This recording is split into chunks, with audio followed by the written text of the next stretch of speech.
హన్మకొండ జిల్లా Kakatiya university police station ముందు భూబాధితుల ధర్నా నిర్వహించారు. రెడ్డిపురం శివారు సర్వే నెంబర్ 143లో పెంటరెడ్డి బాలిరెడ్డి దగ్గర 166 మంది ఫ్లాట్స్ కొనుగోలు చేశారు.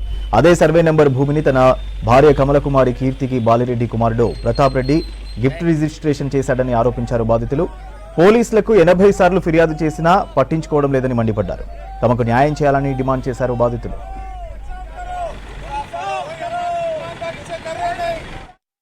పెంటారెడ్డి బాలరెడ్డి గారి వద్ద 166 మెంబర్స్ మొత్తం ప్లాట్ కొనుగోలు చేసినాం సార్. రిజిస్ట్రేషన్లు కూడా అయిపోయినాయి. ఆఫ్టర్ 20-30 ఇయర్స్ తర్వాత వాళ్ళ కొడుకు విజయ ప్రతాప్ రెడ్డి దురాలోచనతో దుర్బుద్ధితో వాళ్ళ భార్యకు ఎలాంటి రైట్స్ లేకుండా గిఫ్ట్ డీడ్ రిజిస్ట్రేషన్ చేసి దానితోని పాస్బుక్లు పొంది మరియు దాంతో పాస్బుక్లు పొందింది సార్.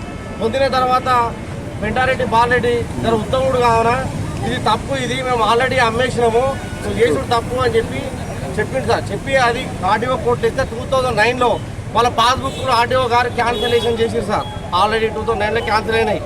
తర్వాత ఆ క్యాన్సిల్ అయిన పాస్బుక్లు తీసుకున్నారు సార్. తీసుకుని మళ్ళీ ఏం చేసిండు వీళ్ళతోని ఈ మర్రి జనార్దన్ పటేల్, మిట్రామ్ రెడ్డి, ప్రగతి అసోసియేట్ అని వీళ్ళు రియల్ ఎస్టేట్ వ్యాపారులు వీళ్ళతో కలుసుకొని మందబలంతో అహంకారంతో ధనబలంతో వీళ్ళందరూ కలిసి మా ప్లాట్లను ఏం కాదురా అని చెప్పి మళ్ళీ వీళ్ళు ఏం చేసారు మొత్తం ఆల్రెడీ క్యాన్సిలేషన్ అవి వేసి మళ్ళీ డినో ఇంకోరు అని మాకు ఎవరు తెలియకుండా వాళ్ళు వేసుకుంటూ కోట్ల చుట్టూ తిప్పుకుంటూ మళ్ళా పాస్బుక్లు వీళ్ళు కొనుగోలు చేసారు.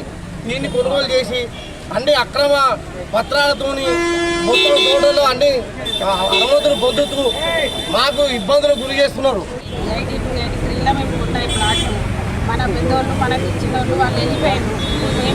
మేము కూడా తిరగలేక ఎన్నో దగ్గర తిరుగుతాం. వర్షాలు అవుతాను. ప్లాట్ల దగ్గర పోయినా కూడా వాళ్ళు కొట్టుడు తెచ్చుడు పోలీసు వాళ్ళకి తెచ్చుడు. మేము చాలా పరిచయం అవుతాను. బిడ్డ షుగర్, బీపీ, హార్ట్ పేషెంట్స్ ఏం చేయాలి, ఎట్లా చేయాలి, అందరు కదిలి విజయాలు వచ్చింది. నేను ఛాన్సార్లో ఎప్పుడంటే అప్పుడు